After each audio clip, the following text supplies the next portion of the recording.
ओम भास्कराय नमः। हरे कृष्ण। आप सभी का दिन शुभ और मंगलमय हो।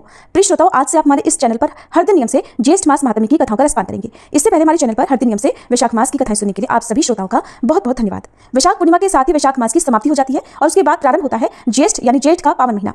ये महीना धार्मिक दृष्टि से बहुत महत्वपूर्ण होता है क्योंकि इस महीने में भगवान विष्णु, बजरंगबली और सूर्य नारायण भगवान की पूजा की जाती है। ध्यान रखिएगा, ज्येष्ठ मास में पड़ने वाले मंगलवार को बुढ़वा मंगल कहते हैं। मान्यता है कि बुढ़वा मंगल के दिन हनुमान जी की अगर विधि विधान के साथ पूजा आराधना की जाए तो जातक के जो भी ग्रह दोष या संकट हैं वो सब दूर हो जाते हैं, समाप्त हो जाते हैं। और इस साल ज्येष्ठ मास की शुरुआत बहुत ही दुर्लभ संयोगों के साथ होने जा रही है। इस बार 13 मई दिन मंगलवार से ज्येष्ठ महीने की शुरुआत हो रही है। इस दिन वरयान योग और विशाखा नक्षत्र रहने वाला है जो बहुत ही शुभ होता है और इसके साथ ही 13 मई को मंगलवार भी पड़ रहा है, यानी ज्येष्ठ मास की शुरुआत बुढ़वा मंगल से होने जा रही है। अगर आज के दिन बजरंगबली हनुमान जी की पूजा करके बजरंगबली को चमेली का तेल और सिंदूर अर्पित किया जाए तो बजरंगबली बहुत जल्दी प्रसन्न हो जाते हैं। प्रिय श्रोतागणों, आज से हम आरंभ कर रहे हैं एक और पावन आध्यात्मिक यात्रा, यानी ज्येष्ठ मास की दिव्य कथाओं की अनुपम श्रृंखला। ज्येष्ठ मास की कथाएं केवल श्रवण मात्र नहीं होती, ये आत्मा को झकझोरती हैं, भीतर के अंधकार को जलाती हैं और सत्य की ओर एक नई दिशा प्रदान करती हैं। इसलिए जो भी साधक इस पवित्र यात्रा से जुड़ते हैं उन्हें इसे बीच में अधूरा नहीं छोड़ना चाहिए, क्योंकि ये कथा यात्रा प्रभु के चरणों तक पहुंचने का एक दुर्लभ साधन है। आइए श्रद्धा और विश्वास के साथ आज के पहले दिन की कथा का श्रवण करें और ज्येष्ठ मास की तपस्विनी ऊर्जा से अपने जीवन को आलोकित करें। आज की कथा का शुभारंभ करेंगे बुढ़वा मंगलवार की कथा से। सभी मिलकर प्रेम से बोलिए बजरंगबली हनुमान की जय। महाभारत काल के अनुसार भीम बहुत ही शक्तिशाली और बलशाली थे। युद्ध कौशल में निपुण थे। शक्तिशाली होने पर भीम एक बार अहंकार में भर गए। इस अहंकार को दूर करने के लिए बजरंगबली हनुमान जी ने एक लीला रची। जब भीम को सच्चाई पता चली तब उन्हें अपनी गलती का एहसास हुआ और हनुमान जी से उन्होंने क्षमा मांगी। इसके बाद हनुमान जी ने प्रसन्न होकर भीम को अपना विराट रूप दिखाया। कथा के अनुसार पांडव जब वनवास भोग रहे थे, पांचों पांडवों को अज्ञातवास में रहना पड़ा। इस दौरान पांडवों को वेश बदलकर भी रहना पड़ा। द्रौपदी भी पांडवों के साथ थी। द्रौपदी एक आश्रम में रहकर समय बिताने लगी। एक दिन जब वे आश्रम में बैठी हुई थी तो एक पुष्प उड़कर उनके पास आ गया। पुष्प की सुगंध द्रौपदी को बहुत पसंद आ गई। तब उन्होंने भीम को बुलाकर उस पुष्प को लाने के लिए कहा। द्रौपदी की इच्छा को पूरा करने के लिए भीम पुष्प की खोज में निकल पड़े। पुष्प की सुगंध जिस दिशा से आ रही थी, भीम उसी दिशा की ओर चलने लगे। उस सुगंधित पुष्प को खोजते खोजते भीम एक वन में जा पहुंचे। वन में जैसे ही भीम ने प्रवेश करने का प्रयास किया तो उनकी नजर रास्ते में लेटे एक वानर पर पड़ी। भीम ने उन बूढ़े वानर से आग्रह किया कि वे रास्ते से हट जाएं, लेकिन वानर ने कोई प्रतिक्रिया नहीं की। भीम ने फिर से वानर से वहां से हट जाने को कहा, लेकिन इस बार वानर ने कहा कि वो बहुत कमजोर हैं, हिलडुल नहीं सकते, इसलिए लांघ कर निकल जाओ। वानर के इस व्यवहार से भीम को क्रोध आ गया और वे अपनी शक्तियों के बारे में बताने लगे। भीम ने वानर को अपना परिचय दिया कि वे कुंती पुत्र हैं और पवन उनके पिता हैं और मैं हनुमान जी का भाई भी हूँ। लेकिन ये सब सुनकर भी वानर पर कोई प्रभाव नहीं पड़ा। इधर भीम का क्रोध बढ़ने लगा और उन्होंने वानर से कहा कि वो उन्हें और अधिक क्रोध ना दिलाए, नहीं तो उन्हें परिणाम भुगतना होगा। तब बूढ़े वानर का रूप धारे बजरंगबली हनुमान जी ने भीम से कहा कि अगर उन्हें अधिक जल्दी है तो वे उनकी पूंछ उठाकर जा सकते हैं। भीम ने क्रोध में आकर उन वानर की पूंछ हटाने का प्रयास किया, लेकिन वे उसे हिला तक नहीं पाए। तब भीम को आभास हुआ कि ये कोई साधारण वानर नहीं है और फिर भीम हाथ जोड़कर उनके सामने खड़े हो गए और वानर से उनका परिचय पूछा। तब उन वानर ने भीम को बताया कि वो कोई और नहीं बल्कि स्वयं हनुमान है। भीम हनुमान जी को सामने देखकर चकित रह गए और हाथ जोड़कर खड़े हो गए। तब हनुमान जी ने भीम को बताया कि आगे विशेष वन है, ये रास्ता देवताओं का है और ये मनुष्यों के लिए सुरक्षित नहीं है, इसलिए उन्हें तुम्हारी रक्षा के लिए आना पड़ा। भीम को हनुमान जी ने उस पुष्प के बारे में बताया कि वहां से वह पुष्प ले जा सकते हैं। पुष्प लेने के बाद हनुमान जी ने भीम से कहा कि अब तुम यहाँ से जा सकते हो। भीम ने हनुमान जी से आज्ञा लेने से पहले अपनी एक इच्छा भी रखी। भीम ने हनुमान जी को अपना विराट रूप दिखाने की इच्छा प्रकट की। तब भीम के कहने पर हनुमान जी ने विराट रूप धारण किया और उस विराट रूप के दर्शन करने के बाद भीम ने हनुमान जी का आशीर्वाद लिया। हनुमान जी ने भीम को गले से लगाया। हनुमान जी के गले लगाने से भीम की शक्ति और भी बढ़ गई। भीम ने हनुमान जी से आग्रह किया कि वह कौरवों के साथ होने वाले युद्ध में पांडवों का साथ दे। जिस पर हनुमान जी ने कहा कि जिस युग से मैं हूँ वह युग दूसरा था, उसमें मैंने श्री राम के लिए युद्ध किए थे। अब ये युग दूसरा है, यहाँ मेरा युद्ध करना सही नहीं है, इसलिए मैं युद्ध में सम्मिलित नहीं हो सकता, किंतु युद्ध में पांडवों के रथ की ध्वजा पर मेरा वास होगा। इस प्रकार हनुमान जी महाभारत युद्ध में हमेशा श्री कृष्ण और अर्जुन के रथ की ध्वजा पर विराजित रहे और अर्जुन और पांडवों के रथ की रक्षा करते रहे। सुदामा ने एक बार श्री कृष्ण से पूछा, कान्हा, मैं आपकी माया के दर्शन करना चाहता हूँ, कैसी होती है? श्री कृष्ण ने सुदामा को टालना चाहा, लेकिन जब सुदामा जिद करने लगे तब श्री कृष्ण कहने लगे, अच्छा, कभी वक्त आएगा तो जरूर बताऊंगा। फिर एक दिन श्री कृष्ण ने सुदामा से कहा, सुदामा आओ गोमती में स्नान करने चलते हैं। अब दोनों गोमती नदी के तट पर गए, वस्त्र उतारे और दोनों नदी में उतर गए। श्री कृष्ण तो स्नान करके तट पर लौट आए और पीतांबर पहनने लगे। उधर सुदामा ने देखा कि कृष्ण तो तट पर चले गए हैं, मैं एक और डुबकी लगा लेता हूँ। और जैसे ही सुदामा ने एक डुबकी और लगाई, सुदामा को लगा मानो गोमती में बाढ़ आ गई हो, वह बहे जा रही हो। सुदामा जैसे तैसे घाट के किनारे रुके, घाट पर चढ़े, घूमने लगे। घूमते घूमते गांव के पास आ गए और वहां एक हथिनी ने उनके गले में फूल माला पहना दी। सुदामा हैरान, लोग इकट्ठा हो गए। लोगों ने कहा, हमारे देश के राजा की मृत्यु हो गई है, हमारा नियम है राजा की मृत्यु के बाद हथिनी जिस भी व्यक्ति के गले में माला पहना दे वही हमारा राजा हो जाता है, और हथिनी ने आपके गले में माला पहनाई है, इसलिए अब तो आप ही हमारे राजा हैं। सुदामा हैरान हुए, वह राजा बन गया और फिर एक राजकन्या के साथ उनका विवाह भी हो गया, पुत्र भी पैदा हो गए। एक दिन सुदामा की पत्नी बीमार पड़ गई, आखिर में मर गई। सुदामा दुख से रोने लगे। उसकी पत्नी जो मर गई थी, जिन्हें वो बहुत चाहते थे, बहुत सुंदर थी, सुशील थी, वो पत्नी मर गई। इस कारण सुदामा बहुत दुखी हुए। लोग इकट्ठा हो गए और उन्होंने सुदामा से कहा कि आप रोइए मत, आप हमारे राजा हैं, लेकिन जहां पर आपकी रानी गई है वहीं अब आपको भी जाना है, ये तो मायापुरी का नियम है। आपकी पत्नी को चिता में अग्नि दी जाएगी और आपको भी अपनी पत्नी की चिता में प्रवेश करना ही होगा, आपको भी अपनी पत्नी के साथ जाना ही होगा। ये सुनते ही सुदामा की तो सांस रुक गई, डर के मारे हाथ पांव फूल गए। अब मुझे भी मरना होगा, मेरी पत्नी की मृत्यु हुई है, मेरी तो नहीं हुई, भला फिर मैं क्यों मरूं? ये कैसा नियम है? सुदामा अब अपनी पत्नी की मृत्यु को भूल गए। उस भी भूल गए, उनका रोना भी बंद हो गया और अब वो अपनी ही चिंता करने लगे। कहने लगे कि भाई मैं तो मायापुरी का वासी नहीं हूँ, मुझ पर आपकी नगरी का कानून लागू नहीं होता, मुझे क्यों जलना होगा। लोग नहीं माने, कहने लगे अपनी पत्नी के साथ आपको भी चिता में जलना होगा, मरना होगा, ये यहाँ का नियम है। लोगों की बात सुनकर सुदामा ने कहा, अच्छा भाई चिता जलने से पहले मुझे स्नान तो कर लेने दो। पहले तो लोग नहीं माने, लेकिन जब सुदामा ने बहुत अनुनय विनय की तो फिर उनकी बात मान ली और उन्होंने कुछ हथियारबंद लोगों की ड्यूटी वहां पर लगा दी। सुदामा को स्नान करने दो, देखना कहीं भाग ना जाए। अब रह रहकर सुदामा डर के मारे रो उठते। सुदामा इतना डर गए कि उनके हाथ पैर कांपने लगे। किसी तरह कपकपाते हुए वो नदी में उतरे, डुबकी लगाई और फिर जैसे ही बाहर निकले उन्होंने देखा कि माया नगरी कहीं पर भी नहीं और किनारे पर तो कृष्ण अभी तक अपना पीतांबर ही पहन रहे हैं और इधर वो एक दुनिया घुमाए हैं, मौत के मुंह से बचकर निकले हैं। सुदामा तुरंत नदी से बाहर निकल आए और उनकी आंखों से लगातार आंसू बह जा रहे थे। श्री कृष्ण ने देखा तो हैरान हुए, हालांकि सब कुछ जानते थे, फिर भी अनजान बनते हुए श्री कृष्ण ने पूछा, सुदामा तुम रो क्यों रहे हो। सुदामा बोले, कृष्ण मैंने जो देखा है वो सच था या ये जो मैं देख रहा हूँ ये सच है। श्री कृष्ण मुस्कुराए और कहने लगे, जो देखा भोगा वो सच नहीं भ्रम था, स्वप्न था, माया थी मेरी, और जो तुम अब मुझे देख रहे हो यही सच है। मैं ही सच हूँ, मुझसे अलग जो कुछ भी है वो मेरी माया ही है। और सुदामा जो मुझे ही सर्वत्र देखता है, मुझे महसूस करता है, उसे मेरी माया स्पर्श नहीं करती।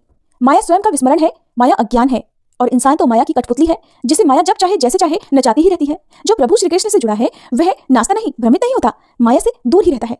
वो जान जाता है और सुदामा भी जान गए थे। जो जान गया अब वो भला श्री कृष्ण से अलग कैसे रह सकता है। अब तो आप भी कृष्ण को जान गए होंगे, इसका मतलब आप भी माया से दूर ही हैं। आप सभी ने सुरभि गाय के बारे में तो सुना ही होगा। सुरभि गाय के बारे में विस्तार पूर्वक जानने के लिए अब सुनिए आज का अध्याय, जिसमें एक बार देवर्षि नारद ने मुनि नारायण से पूछा कि हे प्रभु, वह सुरभि देवी कौन थी जो गोलोक से आई थी, मैं उनके जन्म और चरित्र के बारे में सुनना चाहता हूँ। तब भगवान नारायण बोले, हे नारद, देवी सुरभि गोलोक में प्रकट हुई, वह गौओं की अधिष्ठात्री देवी, गौओं की आदि, गौओं की जननी और संपूर्ण गौओं में प्रमुख है। मुने, मैं सबसे पहले सृष्टि का प्रसंग सुना रहा हूँ। उसके अनुसार पूर्व काल में वृंदावन में उस सुरभि का ही जन्म हुआ था। एक समय की बात है, गोपांगनाओं से घिरे हुए राधापति भगवान श्री कृष्ण कौतूहलवश श्री राधा के साथ पुण्य वृंदावन में गए।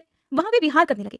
उस समय कौतूहलवश उन स्वेच्छामय प्रभु के मन में सहसा दूध पीने की इच्छा जाग उठी। तब भगवान ने अपने वाम पार्श्व से लीलापूर्वक सुरभि गौ को प्रकट किया।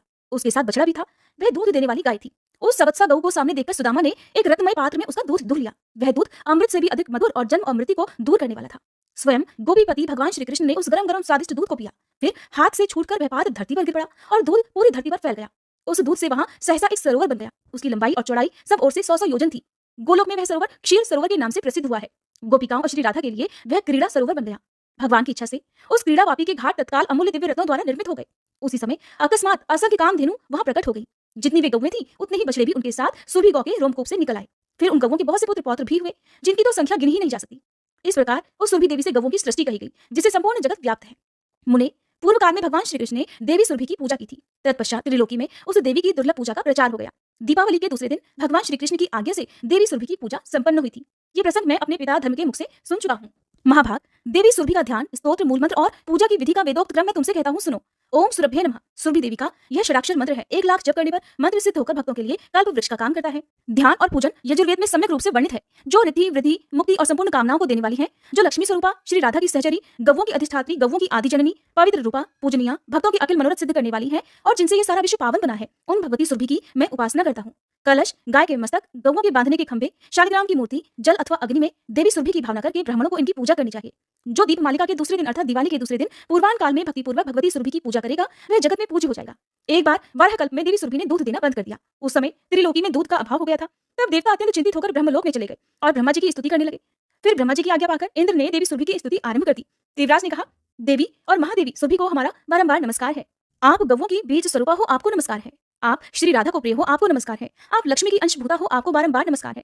श्री कृष्ण प्रिया को नमस्कार है। गौओं की माता को बार बार नमस्कार है।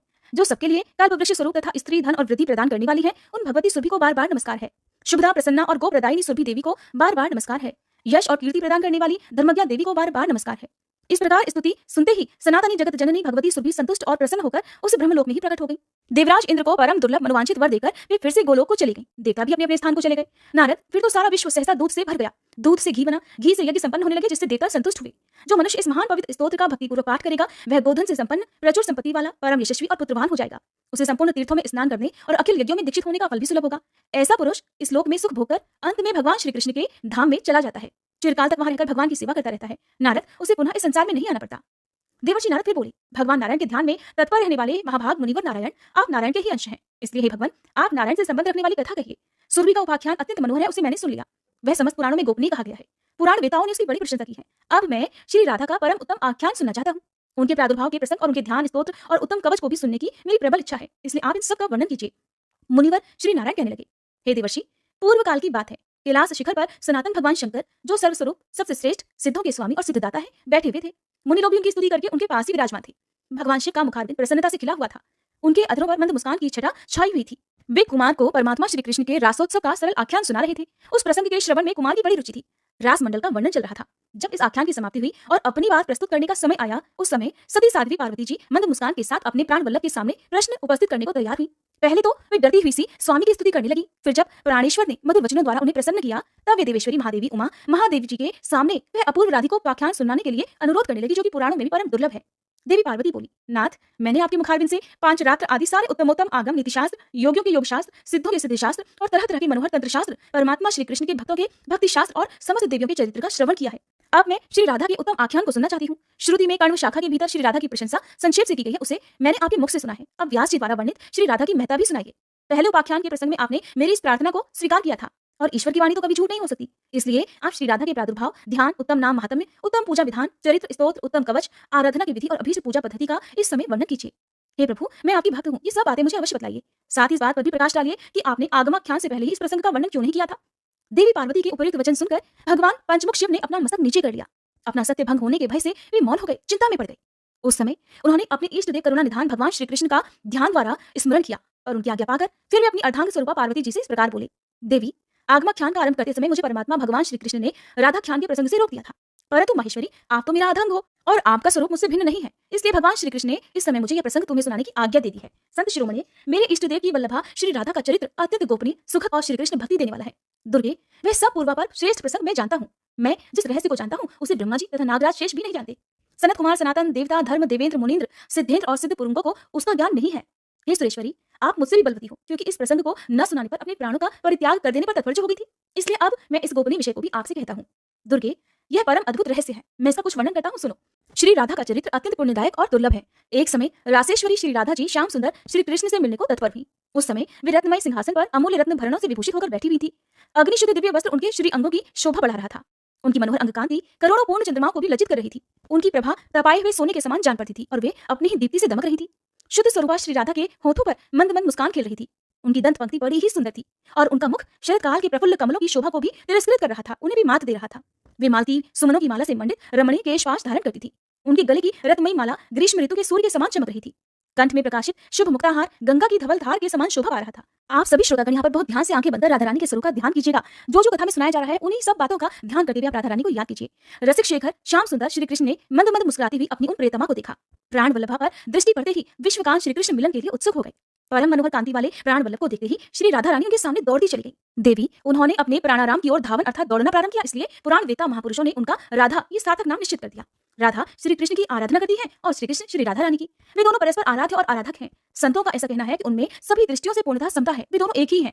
महेश्वरी, मेरे ईश्वर श्री कृष्ण रास में प्रिया जी के दौड़ने वाले कर्म का स्मरण करते हैं, इसलिए वे उन्हें राधा कहते हैं, ऐसा मेरा अनुमान है।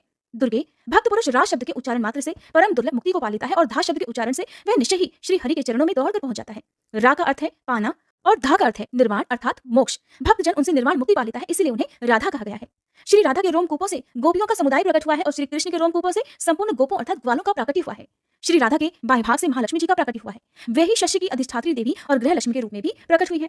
देवी महालक्ष्मी चतुर्भुज विष्णु जी की पत्नी है और वैकुंठ धाम में वास करती है। राजा को संपत्ति देने वाली राजलक्ष्मी भी उन्हीं की अंशभूता है। राजलक्ष्मी की अंशभूता मत्स्य लक्ष्मी है, जो गृहस्थों के घर घर में वास करती है। वे ही शस्याधिष्ठात्री देवी और वे ही गृह देवी है। स्वयं श्री राधा श्री कृष्ण की प्रियतमा है और श्री कृष्ण के ही वक्ष स्थल में वास किया करती है। वे उन परमात्मा श्री कृष्ण के प्राणों की अधिष्ठात्री देवी है। देवी, ब्रह्मा जी से लेकर तृण अथवा कीट पर्यंत संपूर्ण जगत मिथ्या ही है। केवल त्रिगुणातीत ब्रह्म परमात्मा श्री राधा वल्लभ श्री कृष्ण ही परम सत्य है, इसलिए तुम उन्हीं की आराधना करो। वे सबसे पहले प्रधान परमात्मा परमेश्वर सभी के आदि कारण और प्रकृति से परि विराजमान है। उनका नित्य रूप स्वेच्छामय है। वे अपने भक्तों पर अनुग्रह करने के लिए ही अलग अलग शरीर धारण करते हैं। श्री कृष्ण से भिन्न जो दूसरे देवता है उनका रूप प्राकृतिक तत्वों से ही गठित है। श्री राधा श्री कृष्ण को प्राणों से भी अधिक प्रिय है। वे परम सौभाग्यशालिनी है। एक बार सुदामा के शाप से देवी श्री राधा को गोलोक से इस भूतल पर आना पड़ा था। उस समय वे वृषभानु गोप के घर में अवतीर्ण हुई थी, अर्थात उनका जन्म वृषभानु गोप के घर में हुआ था। वह उनकी माता का नाम कलावती था। श्री महादेव जी देवी पार्वती से कहते हैं कि हे पार्वती, एक समय की बात है, श्री कृष्ण विरजा नाम वाली सखी के यहाँ उसके पास थे, जिससे श्री राधा रानी को बड़ा दुख हुआ। इस कारण विरजा वहां नदी रूप होकर प्रवाहित हो गई। विरजा की सखियां भी छोटी छोटी नदियां बन गई। पृथ्वी की बहुत सी नदियां और सातों समुद्र विरजा से ही उत्पन्न है। राधा ने प्रणय कोप से श्री कृष्ण के पास जाकर उनसे बड़े कठिन शब्द कहे। सुदामा ने इसका विरोध किया, जिस पर लीला में श्री राधा ने उसे असुर हो जाने का श्राप दे डाला। फिर तो सुदामा ने भी लीला क्रम से श्री राधा को मानवीय रूप में प्रकट होने की बात कह दी। सुदामा माता राधा और पिता श्रीहरि को प्रणाम करके जब जाने को तत्पर हुए, तब श्री राधा पुत्र विरह से कातर होकर आंसू बहाने लगी। श्री कृष्ण ने उन्हें समझा बुझाकर शांत कर दिया और शीघ्र उनके वापस लौट आने का विश्वास दिलाया। बाद में सुदामा ही तुलसी जी का स्वामी शंखचूड़ नामक असुर हुआ था, जो कि मेरे त्रिशूल से विदीर्ण और शाप मुक्त होकर पुनः गोलोक चला गया था। सती राधा इसी वारहकल्प में गोकुल में अवतीर्ण हुई थी। वे ब्रज में वृषभानु वैश्य की कन्या हुई। वे देवी अयोनिजा थी, माता के पेट से नहीं पैदा हुई थी। उनकी माता कलावती ने अपने गर्भ में वायु को धारण कर रखा था। उसने योग माया की प्रेरणा से वायु को ही जन्म दिया, परंतु वहां स्वेच्छा से श्री राधा प्रकट हो गई। 12 वर्ष बीतने पर उन्हें नूतन यौवन में प्रवेश करती देखकर माता पिता ने रायण वैश्य के साथ उनका संबंध निश्चित कर दिया। उस समय श्री राधा घर में अपनी छाया को स्थापित करके स्वयं अंतर्ध्यान हो गई। उस छाया के साथ ही उक्त रायण का विवाह हुआ था। जगतपति श्री कृष्ण कंस के भय से रक्षा के बहाने शैशवावस्था में ही गोकुल में पहुंचा दिए गए थे। वहां श्री कृष्ण की माता जो यशोदा थी, उनका सहोदर भाई रायण था। गोलोक में तो वह श्री कृष्ण का अंशभूत गोप था, पर इस अवतार के समय भूतल पर वह श्री कृष्ण का मामा लगा करता था। जगत सृष्टा विधाता ने पुण्यमय वृंदावन में श्री कृष्ण के साथ साक्षात श्री राधा का विधि पूर्वक विवाह कर्म संपन्न करवाया था। गोपगण स्वप्न में भी श्री राधा के चरणार बिंद का दर्शन नहीं कर पाते थे। साक्षात राधा यानी कि असली राधा जी तो श्री कृष्ण के वक्ष स्थल में वास करती थी, और जो उनकी छाया थी राधा रूपी, वो रायण के घर में। ब्रह्मा जी ने पूर्व काल में श्री राधा के चरणार बिंदों का दर्शन पाने के लिए पुष्कर में 60,000 वर्षों तक बड़ी कठिन तपस्या की थी। उसी तपस्या के फलस्वरूप इस समय उन्हें श्री राधा के चरणों का दर्शन प्राप्त हुआ था। गोकुलनाथ श्री कृष्ण कुछ समय तक तो वृंदावन में श्री राधा के साथ आमोद प्रमोद करते रहे। फिर सुदामा के श्राप से उनका श्री राधा के साथ वियोग हो गया था, और इसी बीच में श्री कृष्ण ने पृथ्वी का भार उतारा था। 100 वर्ष पूरे हो जाने पर तीर्थ यात्रा के प्रसंग से श्री राधा ने श्री कृष्ण का और श्री कृष्ण ने श्री राधा का दर्शन प्राप्त किया था। फिर तत्वज्ञ श्री कृष्ण श्री राधा के साथ गोलोक धाम में पधार गए। कलावती अर्थात कीर्तिदा और यशोदा भी श्री राधा के साथ ही गोलोक में चली गई। प्रजापति द्रोण नंद बने, उनकी पत्नी धरा यशोदा जी हुई। उन दोनों ने पहले की हुई तपस्या के प्रभाव से परमात्मा भगवान श्री कृष्ण को पुत्र रूप में प्राप्त किया था। महर्षि कश्यप वसुदेव जी हुए थे। उनकी पत्नी सती साध्वी अदिति अंशतः देवकी के रूप में अवतीर्ण हुई थी।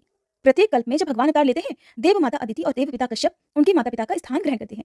श्री राधा की माता कलावती अर्थात कीर्तिदा पितरों की मानसिक कन्या थी। गोलोक से वसुदाम गोप ही वृषभानु होकर इस भूतल पर आए थे। दुर्गे, इस प्रकार मैंने श्री राधा का उत्तम उपाख्यान सुनाया। यह संपत्ति प्रदान करने वाला, पापहारी और पुत्र और पौत्रों की वृद्धि करने वाला है।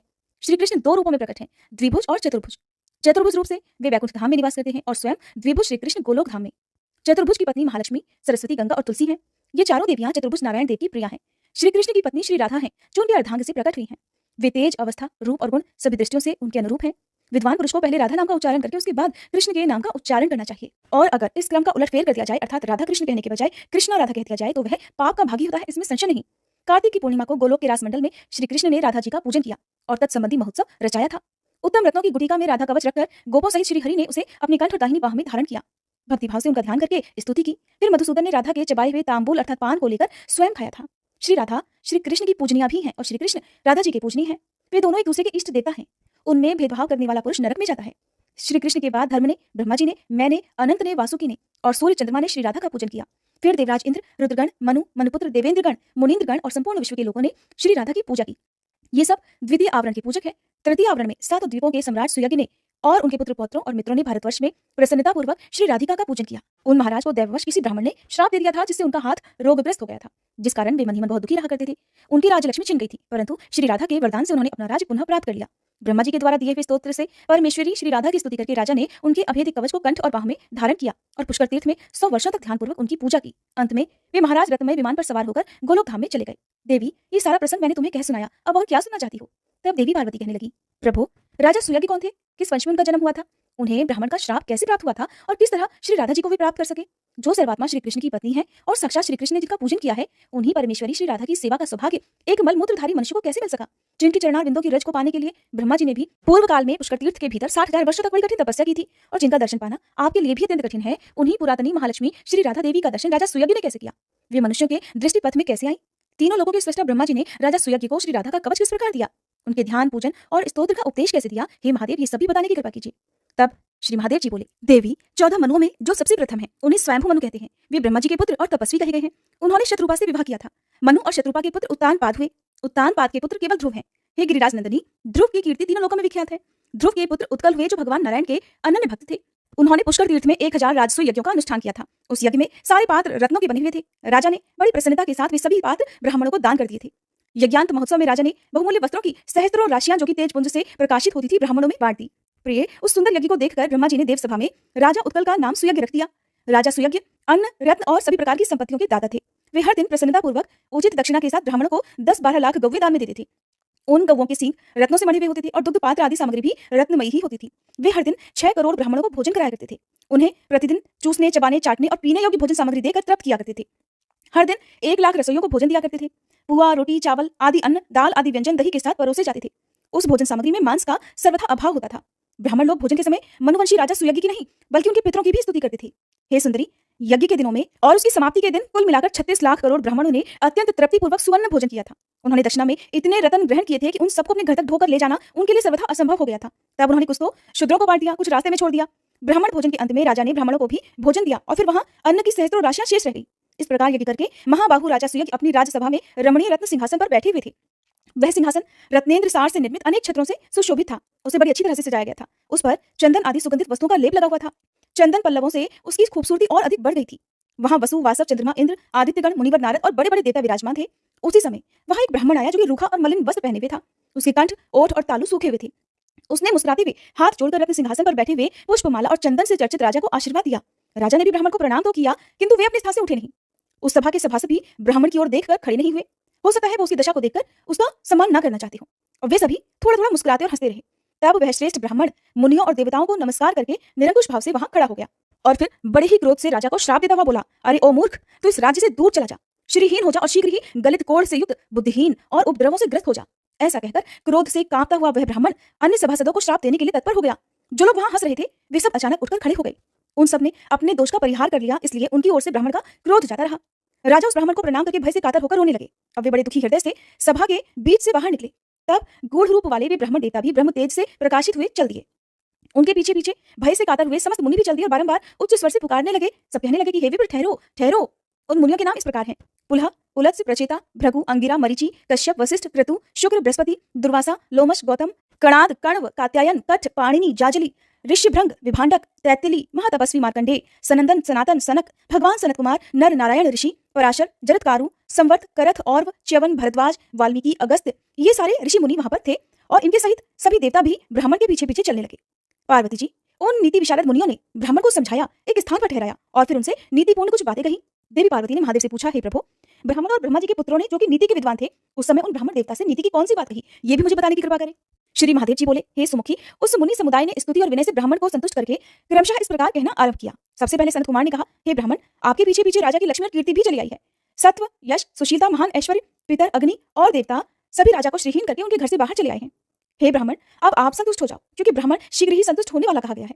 मुने, ब्राह्मणों का हृदय तो नवनीत के समान कोमल होता है। वे तपस्या से परिमार्जित होने के कारण अत्यंत निर्मल और शुद्ध होते हैं। अतः हे विप्रवर, अब तो क्षमा करो, आओ और राजभवन को पवित्र करो। जिसके घर से अतिथि निराश होकर लौट जाता है, उसके देवता, पितर और अग्नि भी निराश होकर लौट जाते हैं, क्योंकि वहां अतिथि का सत्कार नहीं हुआ। इसलिए हे विप्रवर, क्षमा करो और आओ आओ और राजभवन को शुद्ध करो। पुलत्स्य जी भी बोले, जो घर पर आए हुए अतिथि को टेढ़ी आंखों से देखते हैं, उन्हें अतिथि अपना पाप देकर और उनके पुण्य को लेकर चला जाता है। इसलिए तुम राजा के दोष को क्षमा कर दो। वत्स, तुम्हारी जहां मौज हो जाओ। राजा अपने कर्म दोष से ही उठकर खड़े नहीं हुए थे, उनके उस दोष को तुम क्षमा कर दो। पुलह ऋषि ने कहा, जो क्षत्रिय राजलक्ष्मी के मद से अथवा जो ब्राह्मण विद्या के मद से किसी ब्राह्मण का अपमान करता है, वह क्षत्रिय श्रीहीन हो जाता है और वह ब्राह्मण त्रिकाल संध्या से शून्य हो जाता है। वे दोनों ही एकादशी व्रत और भगवान विष्णु के नैवेद्य से वंचित हो जाते हैं। आप क्रतु ऋषि बोले, ब्राह्मण, क्षत्रिय, वैश्य अथवा शूद्र कोई भी क्यों न हो, जो ब्राह्मण का अपमान करता है, वह दीक्षा के पुण्य और अधिकार से भ्रष्ट हो जाता है। इतना ही नहीं, उसका धन नष्ट हो जाता है और वह पुत्र और पत्नी से भी हीन हो जाता है। ये एक अटल सत्य है। अतः हे भगवान, क्षमा करो, आओ और राजा के घर को पवित्र करो। अंगिरा ऋषि भी कहने लगे, जो ज्ञानवान ब्राह्मण होकर किसी ब्राह्मण का अपमान करता है, वह भारतवर्ष में 7 जन्मों तक सवारी होने वाला बैल होता है। मरीचि ऋषि बोले, जो पुण्य क्षेत्र भारतवर्ष में देवता, ब्राह्मण और गुरु का अपमान करता है, वह भगवान विष्णु की भक्ति से वंचित हो जाता है।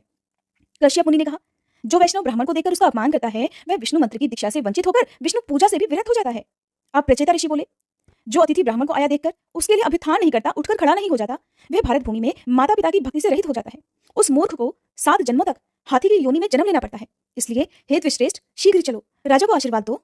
दुर्वासा ऋषि कहने लगे, जो गुरु ब्राह्मण अथवा देवता की प्रतिमा को देखकर शीघ्र ही उसके सामने मस्तक नहीं झुकाता, वह पृथ्वी पर सुअर होता है। इसलिए हे ब्राह्मण, हमारे सब अपराधों को क्षमा करो और चलकर अतिथि सत्कार ग्रहण करो। अब राजा ने पूछा, आप सभी लोग श्रेष्ठ मुनि हैं, आपने किसी न किसी बहाने से धर्म का उपदेश दिया है, अतः सब कुछ स्पष्ट बताकर मुझ मूर्ख को समझाइए। हे विप्रवरो, आप लोग पहले मुझे ये बताएं कि स्त्री हत्या, गौ हत्या, गुरु पत्नी गमन, ब्रह्म हत्या और कृतघ्नता करने वालों को कौन सा दोष लगता है और उसका परिहार अर्थात उसकी मुक्ति कैसे होती है। वशिष्ठ जी बोले, राजन, अगर अपनी इच्छा से गौवध का पाप किया गया हो तो उसके प्रायश्चित के लिए मनुष्य लगातार 1 वर्ष तक तीर्थों में भ्रमण करता रहे, तीर्थों के दर्शन करता रहे। वह हर दिन जौ की रोटी या जौ की लपसी खाए और हाथ से ही जल पिए। वर्ष पूरा होने पर ब्राह्मणों को दक्षिणा सहित 100 अच्छी और दूध देने वाली गौओं का दान करे। प्रायश्चित से पाप क्षीण हो जाने पर भी मनुष्य अपने संपूर्ण पाप से मुक्त नहीं हो जाता। जो पाप बचा रहता है उसी के फल से वह दुखी और चांडाल होता है। अगर आतिदेशिक हत्या हुई हो अर्थात साक्षात गोवध आदि ना होकर उसके समान बताया गया कोई पाप कर्म हो गया हो तो उसमें साक्षात की हुई हत्या से आधा फल भोगना होता है। अनुकल्प रूप प्रायश्चित से उस हत्या का पाप अगर क्षीण हो जाता है, फिर भी उसे पूरी तरह मुक्ति नहीं मिल पाती। शुक्र ने कहा, स्त्री की हत्या करने पर निश्चय ही गौ हत्या से दुगना पाप लगता है। स्त्री हत्यारा हजारों वर्षों तक कालसूत्र नामक नरक में निवास करता है। फिर वह महापापी मानव 7 जन्मों तक सुअर और 7 जन्मों तक सांप बन जाता है। इसके बाद उसकी शुद्धि हो पाती है। बृहस्पति जी बोले, स्त्री हत्या से भी दोगुना पाप लगता है ब्रह्म हत्या में। ब्रह्म हत्यारा 1 लाख वर्षों तक निश्चय ही महाभयंकर कुंभीपाक नरक में निवास करता है। फिर उस महापापी को 100 वर्षों तक विष्ठा का कीड़ा होना पड़ता है। इसके बाद 7 जन्मों तक सर्प बनकर वह उस पाप से मुक्त हो पाता है। गौतम ऋषि भी समझाने लगे कि हे राजेंद्र, कृतघ्न को ब्रह्म हत्या से 4 गुना पाप लगता है। वेदों में अवश्य ही कृतघ्नों की शुद्धि के लिए कोई प्रायश्चित नहीं कहा जाता, अर्थात जो दूसरे के उपकार को, दूसरे के एहसान को ना मानने वाला हो उसे कृतघ्न कहते हैं। राजा ने पूछा, वेद वेत्ताओं में श्रेष्ठ हे महर्षि, आप मुझे कृतघ्नों का लक्षण बताइए। कृतघ्नों के कितने भेद हैं और उनमें से किन्हें किस दोष की प्राप्ति होती है? तब ऋषि शृंग ने उत्तर दिया, सामवेद में 16 प्रकार के कृतघ्नों का वर्णन किया गया है राजन। वे सब के सब प्रत्येक दोष से प्रत्येक फल के भागी होते हैं। सत्कर्म, सत्य, पुण्य, स्वधर्म, तप, प्रतिज्ञा, दान, परिपालन, गुरुकृत्य, देवकृत्य, कामकृत्य, द्विज पूजन, नित्यकृत, विश्वास, पर धर्म और पर प्रदान, इनमें स्थित हुए मनुष्यों का जो वध करता है वह पापिष्ट कृतघ्न कहा गया है। इनके लिए जो लोग हैं वे इस जन्म से भिन्न योनियों में उपलब्ध होते हैं। हे राजन, वे पापी कृतघ्न जिन जिन नरकों में जाते हैं वे नरक निश्चय ही यमलोक में विद्यमान हैं। राजा सुयज्ञ ने पूछा, हे प्रभु, किस प्रकार के कृतघ्न कौन सा कर्म करके किन किन भयंकर नरकों में जाते हैं? इसे एक एक करके मैं सुनना चाहता हूँ, आप बताने की कृपा करें। कात्यायन ऋषि बोले, राजन, जो शपथ खाकर भी अपने सत्य को मिटा देता है, यानी कि जो कसम खाने के बाद भी अपनी बात को पूरा नहीं करता, उसका पालन नहीं करता, वह कृतघ्न अवश्य ही 4 युगों तक कालसूत्र नरक में निवास करता है। फिर 7 जन्मों तक कौवा और उल्लू होकर फिर से 7 जन्मों तक महारोगी शूद्र होता है। इसके बाद उसकी शुद्धि हो पाती है। फिर सर्वश्री सनंदन सनातन पराशर जरदकाल भरद्वाज और विभांडक ने अलग अलग कृतघ्नों के भेद और उनको प्राप्त होने वाली दुर्गति का वर्णन किया। फिर श्री मार्कंडे जी बोले, मार्कंडे जी ने कहा कि हे नरेश्वर, शूद्र जाति स्त्री के साथ समागम करने पर ब्राह्मण को जो दोष लगता है उसका वर्णन वेदों में किया गया है, उसे बताता हूँ, सावधान होकर सुनो। जो ब्राह्मण शूद्र जाति स्त्री के साथ संबंध स्थापित करता है वह कृतघ्नों में प्रधान है, सबसे बड़ा कृतघ्न है। उसे 14 इंद्रों के स्थिति काल तक क्रमिन दस्त्र नामक नरक में निवास करना होता है। वहां वह ब्राह्मण कीड़ों के काटने से व्याकुल रहता है। यमराज के दूत उससे प्रतिदिन तपाई हुई लोहे की प्रतिमा का आलिंगन करवाते हैं। फिर निश्चय ही वह व्यभिचारिणी स्त्री की योनि का कीड़ा होता है। इस अवस्था में 1000 वर्षों तक रहने के बाद वह शुद्र होता है। फिर उसकी शुद्धि हो पाती है। राजा बोले, हे मुने, अन्य कृतघ्नों के कर्मों का भी फल बताइए।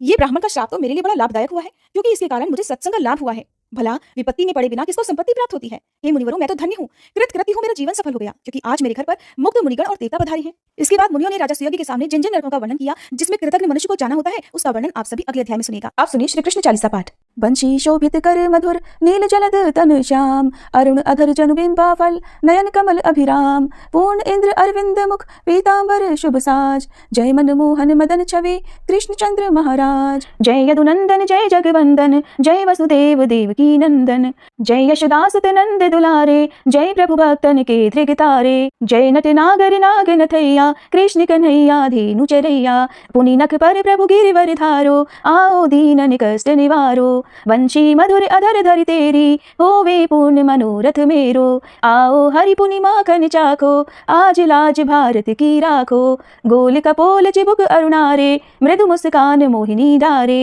रंजित राजीव नयन विशाला, मोर मुकुट वैजंती माला, कुंडल श्रवण पीत पट आछे, कटी किंकणी काचन काछे, नील जलज सुंदर तन सोहे, छवि लखि सुर नर मुनि मन मोहे, मस्तक तिलक अलक घुंघराले, आओ कृष्ण बांसुरी वाले, करिपय पान पूत नहीं तार्यो, अका बका कागा सुर मार्यो, मधुवन जलत अग्नि जब ज्वाला, भय शीतल लखि तहि नंद लाला, सुरपति जब ब्रज चढ़ियो रिसाई, मसूर धार वारी वर्षाई, लगत लगत ब्रज चहन बहायो, गोवर्धन नख धारी बचायो, लखि यशोदा मन भ्रम अधिकाई, मुख मह 14 भुवन दिखाई, दुष्ट कंस अति उधम मचायो, कोटि कमल जब फूल मंगायो, नाथी काली यही तब तुम लीने, चरण चिन्ह दे निर्भय कीन्हे, करि गोपिन संग रास विलासा, सबकी पूरन करि अभिलाषा, केतिक मह असुर संहार्यो, कंस ही केस पकड़ दे मार्यो, मात पिता की बंदी छुड़ाई, उगर सेन कह राज दिलाई, मही से मृतक छह सुत लायो, मातु देव की शोक मिटायो, भौमासुर मुर दैत्य संहारो, लाए शतदश सहस कुमारो, दे भी नहीं तृण चीर संहारा, जरा सिंधु राक्षस कह मारा, असुर बकासुर आदिक मार्यो, भक्तन के तब कष्ट निवार्यो, दीन सुदामा के दुख टार्यो, तंदुल 3 मूठ मुख डार्यो, प्रेम के साग विदुर घर मांगे, दुर्योधन के मेवा त्यागे, लखि प्रेम की महिमा भारी, ऐसे श्याम दीन हितकारी, भारत के पारथ रथ हाके, लिए चक्र कर नहीं बलता के, निज गीता के ज्ञान सुनाए, भक्तन हृदय सुधा वर्षाए, मीरा थी ऐसी मत वाली, विष पी गई बजा कर ताली। राणा भेजा सांप पिटारी, शालिग्राम बने बनवारी। निज माया तुम विधि ही दिखायो, उरते संशय सकल मिटायो। तब शत निंदा करि तत्काला, जीवन मुक्त भयो शिशुपाला। जब ही द्रौपदी ढेर लगाई, दीनानाथ लाज अब जाई। तुरत ही वसन बने नंदलाला, बढ़े चीर भय अरि मुह काला। असनाथ के नाथ कन्हैया, डूबत भंवर बचावत नैया। सुंदर दास आस उरधारी, दया दृष्टि की जय बनवारी। नाथ सकल मम कुमति निवारो, क्षमहु बेगी अपराध हमारो। खोलो पट अब दर्शन दीजे, बोलो कृष्ण कन्हैया की जय। बोलो कृष्ण कन्हैया की जय, बोलो कृष्ण कन्हैया की जय। ये चालीसा कृष्ण का पाठ करे उरधारी, अष्ट सिद्धि नवनिधि फल लहे पदार्थ चारी। बोलो श्री कृष्ण भगवान की जय।